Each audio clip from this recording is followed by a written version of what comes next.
2002ರಲ್ಲಿ ಸೈನಿಕ ಅನ್ನುವಂತಹ ಅದ್ಭುತ ದಂತಕಥೆಯ ಸಿನಿಮಾ ಬಂದಿತ್ತು. ಇದೀಗ ಅದರ ಪಾರ್ಟ್ 2 ಅಂತ ಹೇಳ್ಬೋದು, ಸೈನಿಕ 2. ಆದ್ರೆ ಈ ಸಿನಿಮಾ ಲಾಂಚ್ ಆಗ್ತಾ ಇರುವಂತದ್ದು ಸಿಪಿ ಯೋಗೇಶ್ವರ್ ಅವರ ಪುತ್ರ ಧ್ಯಾನ್ ಯೋಗೇಶ್ವರ್. ಸದ್ಯಕ್ಕೆ ಇದ್ರ ಬಗ್ಗೆ ಮಾತಾಡೋದಕ್ಕೆ ಅವರ ತಾಯಿ ಇದ್ದಾರೆ, ಅವ್ರನ್ನೇ ಮಾತಾಡಿಸ್ತೀನಿ. ಮೇಡಮ್ ನಮಸ್ತೆ. ನಮಸ್ತೆ. ಶೀಲಾ ಯೋಗೇಶ್ವರ್ ಅವರು ಇವತ್ತು ನಮ್ಮೊಟ್ಟಿಗಿರುವಂತದ್ದು. ನಿಮ್ಮ ಮಗ ಇಂಡಸ್ಟ್ರಿಗೆ ಸ್ಟೆಪ್ ಮಾಡ್ತಾ ಇದ್ದಾರೆ, ಎಷ್ಟು ಖುಷಿ ಆಗ್ತಾ ಇದೆ ನಿಮ್ಮ ಮೊದಲ ಮಾತು? ತುಂಬಾ ಸಂತೋಷ ಆಗ್ತಾ ಇದೆ. ಅವ್ನ್ ಬಹಳ ವರ್ಷದ ಶ್ರಮ ಇದೆ ಇದರಲ್ಲಿ. ತುಂಬಾ ಟ್ರೈನಿಂಗ್ ಮಾಡಿದಾನೆ. ಫಿಸಿಕಲ್ ಫಿಟ್ನೆಸ್ ಆಗಿರ್ಬೋದು, ಜಿಮ್ನಾಸ್ಟಿಕ್ಸ್ ಆಗಿರ್ಬೋದು, ಪಾರ್ಕಾರ್ ಆಗಿರ್ಬೋದು, ತುಂಬಾ ಟ್ರೈನಿಂಗ್ ಸಮೇತ ಬಂದಿರೋದು ಇಂಡಸ್ಟ್ರಿಗೆ. ಯಾಕಂದ್ರೆ ನಮ್ಮ ಕನ್ನಡ ಇಂಡಸ್ಟ್ರಿ ಬಹಳ, ನನಗೆ ಚಿಕ್ಕಂದಿನಿಂದ ನಾನು ಸಿನಿಮಾ ಥಿಯೇಟರ್ ಓನರು. ಸೊ ಹಂಗಾಗಿ ನಾನು ಸಿನಿಮಾಗಳನ್ನ ನೋಡ್ಕೊಂಡು ಬೆಳೆದಿರೋಳು. ಸೊ ನನಗೆ ಒಂದು ವಿಷನ್ ಇದೆ, ಅವ್ರ ತಂದೆಗೂ ವಿಷನ್ ಇದೆ. ನಮ್ಮ ಮಗ ಒಂದು ಕನ್ನಡ ಇಂಡಸ್ಟ್ರಿಗೆ ಬರಬೇಕು, ನಮ್ಮ ಕಲ್ಚರು ಏನಿದೆ ಎಲ್ಲಾರ್ಗು ತೋರಿಸ್ಬೇಕು ಅನ್ನೋದು ಒಂದು ಆಸೆ ಇತ್ತು. ಇವತ್ತು ನೆರವೇರ್ತಾ ಇದೆ. ಪ್ರತಿ ಬಾರಿ ಮ್ಯಾಮ್ ನೀವು ಒಂದು ಈ ಪ್ರಶ್ನೆ ಕೇಳಿರ್ತೀರಾ, ಅಂದ್ರೆ ರಾಜಕೀಯ ಮಕ್ಕಳು ರಾಜಕೀಯಕ್ಕೆ ಬರ್ತಾರೆ, ಸಿನಿಮಾ ಮಂದಿ ಮಕ್ಕಳು ಸಿನಿಮಾಗೆ ಬರ್ತಾರೆ ಅನ್ನೋಂಥದ್ದು. ಬಟ್ ಇಲ್ಲೆಲ್ಲೋ ಸ್ಲೈಟ್ ಡಿಫರೆನ್ಸ್ ಅನ್ನೋಂಥದ್ದು. ಯಾಕಂದ್ರೆ ಯೋಗೇಶ್ವರ್ ಸರ್ಗೂ ಸಹ ಸಿನಿಮಾ ಟಚ್ ಇದೆ, ನಿಮ್ಗೂ ಸಹ ಒಂದು ಟಚ್ ಇರುವಂತದ್ದು. ಮಗನಿಗೆ ಹೇಗೆ ಆಸಕ್ತಿ ಬಂತು ಅಂತ? ಅವನಿಗೆ ಆಸಕ್ತಿ ಮುಂದೆಯಿಂದ ಇತ್ತು ಅದು ಅವನಿಗೆ. ಸೊ ಹಾಗಾಗಿ ಈಗ ಒಂದು ಸಿನಿಮಾಗೆ ಬರಬೇಕು ಅಂತಂದ್ರೆ ಎಲ್ಲಾ ಪ್ರಿಪರೇಷನ್ಸ್ ಸಮೇತ ಬರಬೇಕು. ಆಮೇಲೆ ಈ ಒಂದು ಸಿಚುವೇಶನ್ ಅಲ್ಲಿ ಇರೋ ಮಕ್ಕಳಿಗೆ ಇನ್ನೂ ಎಕ್ಸ್ಪೆಕ್ಟೇಷನ್ಸ್ ಜಾಸ್ತಿ ಇರುತ್ತೆ.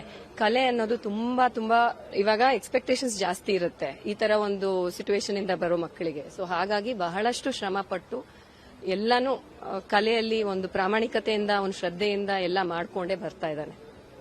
ಎಷ್ಟು ವರ್ಷಗಳಿಂದ ಅವರು ಟ್ರೈನ್ ಅಪ್ ಆಗ್ತಾ ಇದ್ದಾರೆ? ಅಂದ್ರೆ ಮೆಂಟಲಿ ಕೂಡ ಅವರು ಟ್ರೈನ್ ಅಪ್ ಆಗಿರಬೇಕು, ಬಟ್ ಫಿಸಿಕಲಿ ಯಾವಾಗಿಂದ ಅವರು ತಮ್ಮ ಬಾಡಿನ ತಾವು ಹೇಳ್ದಂಗೆ ಕೇಳಬೇಕಾಗುತ್ತೆ ಮುಂದಿನ ಸಿನಿಮಾಗಳಿಗೆಲ್ಲ? ಇಟ್ಸ್ ಆಲ್ಮೋಸ್ಟ್ 3 years ಇಂದ ಮಾಡ್ತಿದ್ದಾನೆ. ಅವನು 3 years ಇಂದ ಮಾಡ್ತಿದ್ದಾನೆ. Is only 22. 3 years ಇಂದ ಮಾಡ್ತಾ ಇದ್ದಾನೆ. ಈಗ 2 ಸಿನಿಮಾಗಳು ಒಟ್ಟೊಟ್ಟಿಗೆ ಲಾಂಚ್ ಆಗ್ತಾ ಇರುವಂತದ್ದು ಮೇಡಮ್. ಜೊತೆಗೆ ಟೈಟಲ್ ಲಾಂಚ್ ಆಗಿರುವಂತದ್ದು. ಈ 2 ಸಿನಿಮಾಗಳ ಟೈಟಲ್ ಬಗ್ಗೆ ನಿಮ್ಗೆ ಏನ್ ಅನ್ನಿಸ್ತು? ಫಸ್ಟ್ ಅದ್ರದ್ದು ಹೇಳಿ. ಹೌದು, first of all first movie ಬಂದು ಕರ್ನಾಟಕ ಬಲ್ಲ ಮಜೆಯಂ, ಇಮ್ಮಡಿ ಪುಲಕೇಶಿಯ ನೌಕಾಸೇನೆಯ ಹೆಸರು. ಆಮೇಲೆ ಸೈನಿಕ 2 ಸೈನಿಕ 1 ಇನ್ನೊಂದು ಕಂಟಿನ್ಯೂಯೇಷನ್, ಬಟ್ ಬೇರೆ ಸ್ಟೋರಿ ಇರುತ್ತೆ. ಸೈನಿಕರ ಬೇಸ್ ಸ್ಟೋರಿ ಇರುತ್ತೆ. ಸಾಮಾಜಿಕವಾಗಿ ಏನು 2 ಮೂವಿ ಸಾಮಾಜಿಕವಾಗಿ ಹೆಂಗ್ ಬದಲಾವಣೆ ತರಬಹುದು ಅನ್ನೋದರ ಬಗ್ಗೆ ಇರುತ್ತೆ. ಈಗ 2 ಸಿನಿಮಾಗಳಿಗೆ ನಿಮ್ಮ ಮಗನ ಆಶೀರ್ವಾದ ಕೊಡೋದಕ್ಕೆ ರಾಜಕೀಯ ಬಲ ಕೂಡ ಈಗ ಸಿಕ್ಕಿರುವಂತದ್ದು. ಡಿ.ಕೆ. ಶಿವಕುಮಾರ್ ಸರ್ ಕೂಡ ಈ ಒಂದು ಟೈಟಲ್ ಲಾಂಚ್ ಇರಬಹುದು, ಸಿನಿಮಾ ಕಾರ್ಯಕ್ರಮಕ್ಕೆ ಮುಹೂರ್ತಕ್ಕೆ ಬರ್ತಾ ಇದ್ದಾರೆ. ಎಷ್ಟು ಖುಷಿ ಆಗ್ತಿದೆ ಅವ್ರ ಬಗ್ಗೆ? ತುಂಬಾ ಸಂತೋಷ ಆಗ್ತಾ ಇದ್ದಾರೆ. ಅವ್ರು ಬಿಸಿ ಶೆಡ್ಯೂಲ್ ಅಲ್ಲಿ ಬಂದು ನಮ್ಮ ಇದನ್ನ ಮುಹೂರ್ತಕ್ಕೆ ಬರ್ತಾ ಇರೋದು ತುಂಬಾ ಸಂತೋಷ ತರ್ತಾ ಇದೆ. ನಮ್ಮ ಕರ್ನಾಟಕ ಜನತೆ ನನ್ನ ಮಗನ್ನ ಆಶೀರ್ವದಿಸಬೇಕು, ನಿಮ್ಮೆಲ್ಲರ ಪ್ರೀತಿ ಬೇಕು. ನಮ್ಮ ಸ್ಯಾಂಡಲ್ವುಡ್ ಇಂಡಸ್ಟ್ರಿಗೆ ಹೊಸ ಕಲಾವಿದ ಬರ್ತಾ ಇದ್ದಾನೆ, ಎಲ್ಲ ಪ್ರಿಪರೇಷನ್ ಸಮೇತ ಬರ್ತಾ ಇದ್ದಾನೆ. ಎಲ್ಲರ ಆಶೀರ್ವಾದ ಬೇಕು ಅಂತ ಆಶಿಸ್ತಾ ಇದ್ದೀನಿ. Thank you. ಏನಾದ್ರೂ ಒಂದ್ ರೀತಿ ಏನಾದ್ರೂ ಲೈಕ್ ಡ್ರೀಮ್ ಕಮ್ ಟ್ರೂ ಅನ್ನುವಂತ ಮೂವ್ಮೆಂಟ್ ಖಂಡಿತವಾಗ್ಲೂ ಒಂದು ತಾಯಿಗೆ ಇದ್ದೇ ಇರುತ್ತೆ ಮ್ಯಾಮ್. ಬಟ್ ಏನಾದ್ರೂ ಹೈಯರ್ ಎಕ್ಸ್ಪೆಕ್ಟೇಷನ್ ಏನಾದ್ರೂ ಇದೆಯಾ ಮಗನ ಬಗ್ಗೆ? ಏನು ಅಂತಂದ್ರೆ, ನಾನು ಪ್ರೆಗ್ನೆಂಟ್ ಇದ್ದಾಗಿಂದ ನಾನು ಸಿನಿಮಾ ನೋಡ್ಕೊಂಡೇ ಬಂದಿರೋಳು ಚಿಕ್ಕಂದಿಂದ. ಧ್ಯಾನ್ ಪ್ರೆಗ್ನೆನ್ಸಿಯಿಂದನೂ ನಾನು ಸಿನಿಮಾ ಥಿಯೇಟರ್ ನೋಡ್ಕೋತಾ ಇದ್ದೆ ಅಲ್ವಾ. ಸೊ ನನಗೊಂದು ಕನಸಿತ್ತು, ನನ್ನ ಮಗನೂ ಆಕ್ಟರ್ ಆಗ್ಬೇಕು, ಇಲ್ಲ ಮಗಳ ಆಕ್ಟರ್ ಆಗ್ಬೇಕು ಅಂತ ಆಸೆ ಇತ್ತು. ಈಗ ಮಗ ಬಂದಿದ್ದಾನೆ, ಸಂತೋಷ ಆಗ್ತಾ ಇದೆ. ಸೋಷಿಯಲ್ ಮೀಡಿಯಾದಲ್ಲಿ ನಾವು ಗಮನಿಸ್ತಾ ಇರ್ತೀವಿ, ನಿಮ್ಮ ಹೆಚ್ಚಿನ ವರ್ಕೌಟ್ಸ್ ಎಲ್ಲ ನೋಡ್ತಾ ಇರ್ತೀವಿ. ಫಿಟ್ನೆಸ್ ಫ್ರೀಕ್ ಕೂಡ ಹೌದು ನೀವು. ನೀವ್ ಯಾವತ್ತು ಆಸಕ್ತಿ ನಿಮಗೆ ನಟನೆಯಲ್ಲಿ ಇರ್ಲಿಲ್ವಾ ಮೇಡಮ್? ಆಕ್ಚುಲಿ ಆಫರ್ಸ್ ಬಂದಿತ್ತು ಇನಿಷಿಯಲಿ ಕಾಲೇಜ್ ಡೇಸ್ ಅಲ್ಲಿ, ಬಟ್ ಅದರ ಬಗ್ಗೆ ನನಗೆ ಜಾಸ್ತಿ ಆಸಕ್ತಿ ಇರಲಿಲ್ಲ.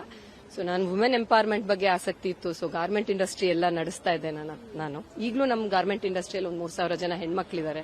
ನಾನು ವುಮೆನ್ ಎಂಪವರ್ಮೆಂಟ್ ಬಗ್ಗೆ ತುಂಬಾ ಆಸಕ್ತಿ ಇದೆ ನನಗೆ. ಸೊ ಹಾಗಾಗಿ ಸಿನಿಮಾ ಇಂಡಸ್ಟ್ರಿ ಒಂದು ತಂದೆ ಕಡೆಯಿಂದ ಬಂದಿರೋದ್ರಿಂದ ಅದನ್ನ ನನ್ನ ಜವಾಬ್ದಾರಿ ಅಂತ ನಾನು ನಡೆಸ್ತಾ ಇದ್ದೆ. ಸೊ ನನಗೆ ವುಮೆನ್ ಎಂಪವರ್ಮೆಂಟ್, ಮಕ್ಕಳ ಎಜುಕೇಶನ್ ಬಗ್ಗೆ ತುಂಬಾ ಕಾಳಜಿ ಇದೆ. ಯಾರು ತುಂಬಾ ಅಡ್ಮೈರ್ ಮಾಡ್ತೀರಾ ನೀವು ಇಂಡಸ್ಟ್ರಿನಲ್ಲಿ? ನಮ್ಮ ಇಂಡಸ್ಟ್ರಿ ಇಲ್ಲ, ರಾಜ್ಕುಮಾರ್ ಅಪ್ಪಾಜಿ ಅವ್ರನ್ನ ತುಂಬಾ.